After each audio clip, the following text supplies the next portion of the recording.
O Departamento de Vigilância em Saúde do município de Campinas. Agradeço o espaço concedido para nós discutirmos, para nós trazermos algumas informações importantes com relação à febre amarela, né, que é um assunto que está bastante em pauta e nós precisamos compartilhar com vocês algumas informações. Então, nós inicialmente vamos trazer algumas questões, algumas informações gerais sobre a doença e aí depois nós vamos entrar nas questões de vigilância. Tudo bem?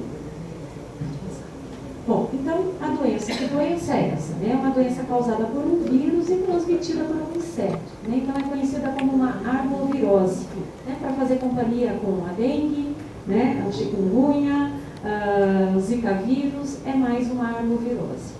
É uma doença febril, de curta duração, e ela pode se apresentar com uma evolução que a gente fala bifásica, né? A fase inicial de infecção e alguns quadros chegam à fase de intoxicação. Então, os sintomas iniciais são sintomas inespecíficos: febre alta, dor de cabeça, calafrios, dores no corpo, até aí, sintomas compatíveis com as outras arboviroses, né?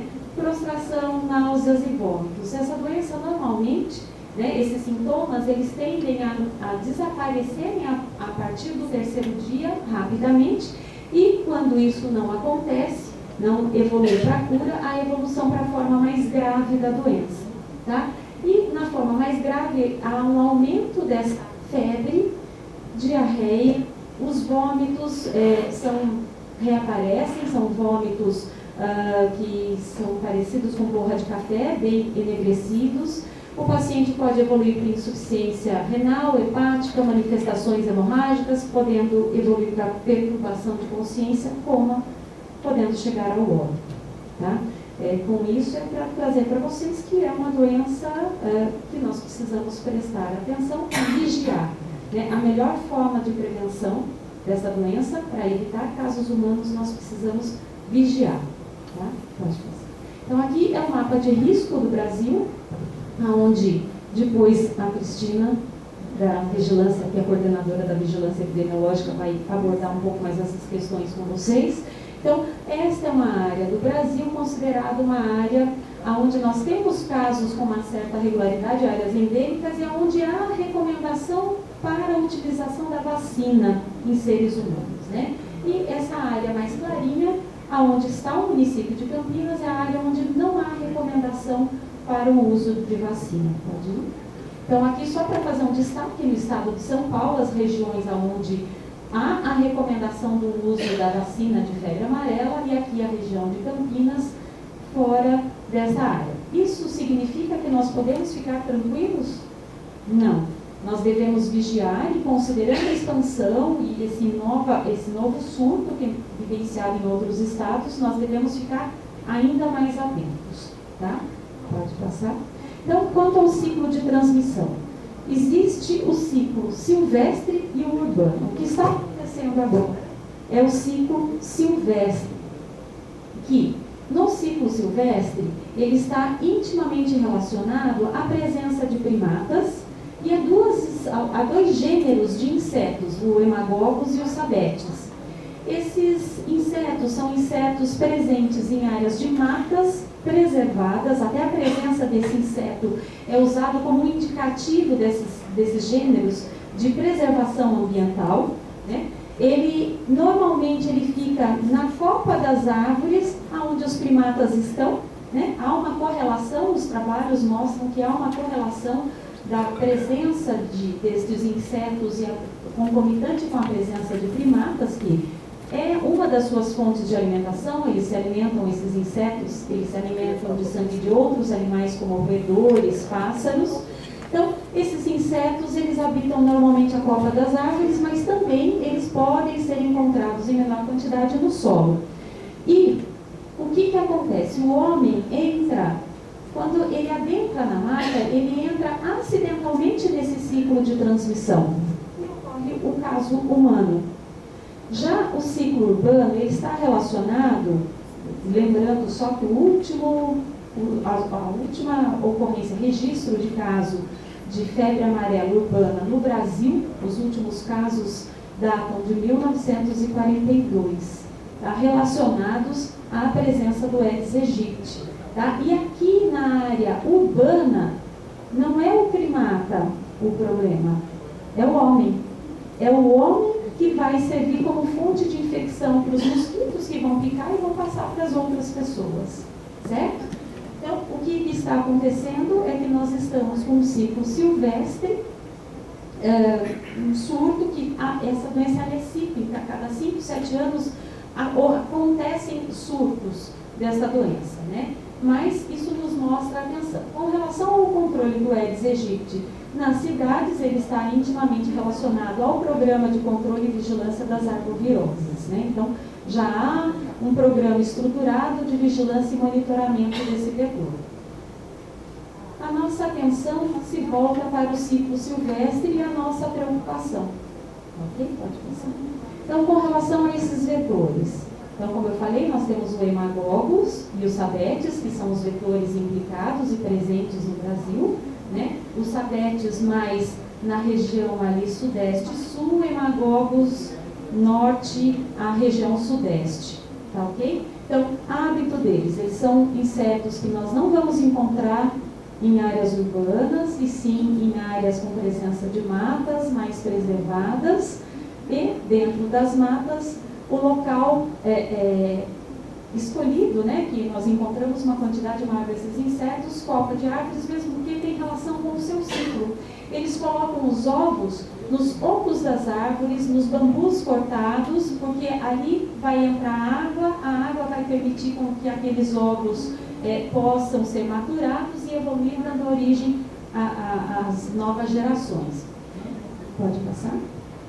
Com relação a hospedeiros, os insetos eles são considerados até como reservatórios do vírus, porque há uma transmissão. Quando a fêmea está com o vírus, ao ela ovipor, colocar os ovos, ela vai dar origem, né, a insetos já com o vírus.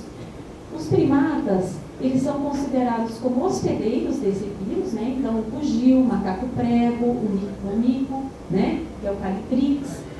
Também eles têm um papel na amplificação desses vírus, colaborando aí com a contaminação dos insetos. Pode ir. Então, o que nós temos? Uma arbovirose, onde o ciclo silvestre atualmente tem mostrado uma importância epidemiológica, muitos casos registrados, e nós precisamos vigiar esta doença. Não é porque nós não temos casos autóctones, ou seja, casos em que as pessoas se infectaram no município, contraíram a doença no município de Campinas, que nós não devemos nos preocupar com ela. Pode passar? Então, a vigilância da febre amarela é feita através da vigilância de casos humanos suspeitos e confirmados, né? Vacinação de viajantes e vacinação de pessoas que estão em áreas de risco, que tem relação com aquele mapa mostrado anteriormente, a vigilância de epizotia de primatas não humanos e a vigilância entomológica. Eu vou abordar com vocês, depois em seguida eu passo a palavra para a Cris. Eu vou falar um pouco sobre a importância da vigilância em primatas não humanos. Os trabalhos mostram que os surtos em humanos são precedidos por casos de febre amarela em primatas, por surtos em primatas. Então, eles são o nosso termômetro. Se primata começa a morrer, nós temos que investigar por que eles estão morrendo e se antecipar ao caso humano. Nós não podemos interferir nessa transmissão do ciclo silvestre, mas nós devemos observar e para que possamos adotar as medidas preventivas dirigidas ao homem, certo? Seja ela a vacinação, a educação em saúde, uma comunicação adequada. E a vigilância entomológica, a vigilância entomológica não é algo feito na rotina em todos os municípios, ela é pontual em algumas situações, é algo que nós já começamos a discutir no município de Campinas, tá ok? Nós temos sim atividades de vigilância entomológica relacionadas ao programa de vigilância das leishmanioses, mas dirigida aos vetores da febre amarela, não há uma vigilância estruturada ainda. Há alguns estudos e algumas pesquisas que aconteceram no município, mas não é um trabalho que ocorre todo ano, nos mesmos períodos, enfim. Então, o nosso pedido, nós precisamos sensibilizar a população do município de Campinas, sobretudo a população de área rural, para a importância de notificar os órgãos de vigilância ao se deparar com um primata não humano morto ou doente. Isso precisa ser investigado, né? Então, para nós podermos investigar, nós precisamos recolher este animal, o animal estando morto, coletar o material necessário biológico e encaminhar para o laboratório. Pois se vem um resultado positivo, qual é o nosso desejo? Intervir sempre antes do caso humano. É desta maneira que nós vamos conseguir controlar casos humanos, né? E destacando que os primatas, eu infelizmente tenho visto na mídia que as pessoas têm um entendimento equivocado sobre o papel dos primatas aí nessa doença, né, na febre amarela, e acabam matando. Tem notícias de alguns municípios que as pessoas estão matando macacos. Não, pelo amor de Deus, eles são o nosso termômetro, né? Nós devemos intervir quando eles estão doentes ou então eles são encontrados mortos e pesquisar. Então, nós percebemos na vigilância que nós fazemos no município de Campinas, pode passar? A vigilância, passa só mais dois, depois eu volto, passa mais um. Aqui, nós fazemos a vigilância no município de Campinas. Eu trouxe alguns dados do ano passado de encaminhamentos de primatas encontrados mortos no município, né? E quando a gente olha a área que esses primatas vieram, a maior parte deles, com exceção de um, eu não sei em qual das áreas, não foi no Real Parque, não sei se foi aqui, que é de área periurbana, de área rural não chega nada para a gente. E por que não chega? Porque a população não está sensibilizada. Nós precisamos sensibilizar essa população para que ela identifique que encontrar um macaco morto pode significar algum risco e que isso precisa ser investigado. Então, precisamos melhorar a vigilância em primatas para que a gente possa, de fato, fazer o controle da febre amarela em humanos. Então, como notificar? Eu estou falando sensibilizar a população para notificar o encontro de primatas mortos ou doentes. Como fazer essa notificação? Entrando em contato com o Departamento de Vigilância em Saúde, seja no nível central, que é o Revisa, aqui no 11º andar da Prefeitura, seja em alguma vigilância regional, na vigilância norte, sul, leste, sudoeste ou noroeste, ou na unidade de vigilância de zoonoses. Porque nós precisamos, quem vai executar o serviço é a equipe da unidade de vigilância de zoonoses. Mas o que nós precisamos é que a informação chegue até nós, não importa qual via, desde que chegue, né? E o departamento está todo sincronizado e trabalha em equipe para que isso aconteça. Não tem contato, tem dificuldade de algum contato com o Departamento de Vigilância em Saúde, procure a unidade de saúde mais próxima à sua casa e informe que tem um primata morto, porque a unidade fará contato conosco e nós vamos até lá recolher esse animal. Ou então com a Defesa Civil. A Defesa Civil tem um trabalho em parceria conosco e em determinados momentos que o serviço está fechado, final de semana, feriado, período após as 17 horas, a Defesa Civil acolhe as demandas relacionadas às nossas atividades e aciona a nossa equipe plantonista. Então, como fazer essa notificação? Simples. Comunicar o Departamento de Vigilância em Saúde, comunicar a unidade de saúde ou através da Defesa Civil. Né? Não é muito complicado, mas isso faz uma grande diferença para que a gente consiga evitar casos humanos de febre amarela no nosso município. Pode ir? Bom, aqui é só para mostrar que todas as amostras encaminhadas do ano passado, e aqui está errado, aqui é 2017, encaminhadas do ano passado deram negativas, essas duas aqui, eu peço desculpas, eu digitei errado, é 2017. Lembrando que o bugio, né, todos os primatas devem ser investigados, mas na epidemiologia da doença, o bugio ele tem uma importância maior na cadeia de transmissão da febre amarela. Okay? Eu peço para a Cris agora continuar aqui. Boa tarde a todos. Eu sou Cristina, sou enfermeira e coordeno a vigilância epidemiológica.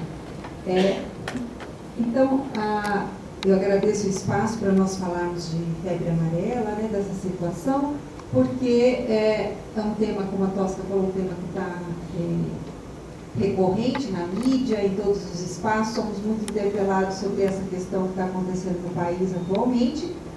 E a gente trabalha dentro da Secretaria de Saúde, a gente trabalha dentro do Departamento de Vigilância em Saúde. Nosso papel é sempre se antever, é fortalecer, como a Tosca colocou, a vigilância antes que o problema aconteça. Por isso, nossa preocupação de vir logo conversar com vocês. Além da vigilância da epizootia, nós temos a vigilância dos casos humanos e a vacinação para completar esse ciclo de vigilância, de estar atento em relação à febre amarela. Pode pôr. Então, a vigilância, os serviços de como é que funciona, né? Nós mostramos no primeiro mapa, Campinas está fora da área de recomendação de vacinação de febre amarela, devido à avaliação de risco. Esse mapa, ele periodicamente ele é atualizado pela Organização Pan-Americana de Saúde, pela Organização Mundial de Saúde, das áreas de risco, áreas endêmicas e áreas de transição e áreas sem risco. Então, mas apesar de nós estarmos numa área de menor risco, é o que a Tosca falou, a gente sempre tem um sistema de vigilância atento para qualquer mudança nesse ciclo da doença. Então, da parte da vigilância epidemiológica em relação aos humanos, os serviços de saúde, eles têm obrigação de qualquer caso suspeito que eles atendam, de imediatamente, dentro das 24 horas, eles precisam notificar o poder público. No município, notifica a vigilância epidemiológica, e nós temos os canais de comunicação com todos os hospitais públicos e privados, né, todos os atendimentos de saúde. Mesmo à noite, nós temos um telefone de plantão, finais de semana, feriados, a vigilância epidemiológica é 24 horas por dia, todos os dias do ano, né? Então, não tem perigo de alguém não conseguir nos acessar para notificar um caso suspeito. À medida que é identificado um caso suspeito, nós já começamos a agir. Não esperamos para os exames, para saber se é febre amarela ou se não é febre amarela. Imediatamente. Tem aqueles sintomas que a Tosca apresentou no segundo slide. Mesmo na fase que a gente chama, muito inespecífica, a fase prodrômica, que é parecida com outras arboviroses, né, com outras doenças, que é cefaleia, é febre, uns sintomas muito inespecíficos, a gente já atua. Se a pessoa estiver vindo de área onde está ocorrendo surtos de febre amarela, nós já tomamos todas as medidas, tanto de colocar essa pessoa mais isolada possível, repouso, ver o ambiente que ela está. Ela vai usar repelente para que não seja nenhum vetor venha picar e ela esteja em período de veremia e transmitir a doença. Nós vamos evitar criadouros ao redor de onde essa pessoa se localiza, seja onde ela estiver no hospital ou em sua residência, porque nem todos ficam hospitalizados, e ela fica sendo monitorada até que colhe seus exames, até que a gente vai vendo a evolução da doença, tratando, claro, o paciente. Como a febre amarela é uma doença por vírus, então o tratamento é basicamente sintomático, hidratação, assim como as outras, na primeira fase, né? Assim como as outras arboviroses, dengue, chikungunya e zika. Numa fase mais grave, a pessoa precisa de hospitalização mesmo, como a Tosca já colocou, e aí é dado todo o suporte. Mas o que eu quero enfatizar é que não existe um remédio específico, né, contra a febre amarela. Fazemos diagnósticos diferenciais, né, quer dizer, é mesmo febre amarela ou é outra doença que tem um sintoma semelhante. Então, a gente faz exames para outras doenças com sintomas semelhantes, seja na fase inicial, onde ela é muito parecida com dengue, então nós fazemos os diagnósticos diferenciais com dengue e outras arboviroses, e na fase mais avançada, com as doenças icterohemorrágicas, né, doenças que causam icterícia, que é a pele ficar amarela pela perda da função hepática, ou por doenças que causam hemorragia. Nas áreas de surto da doença, que é hoje, basicamente, leste de Minas, e a sua contíguo ao estado do Espírito Santo, né, a essa área, onde precederam a epizotia de macacos, né, de primatas não humanos, e depois aconteceram os surtos da doença.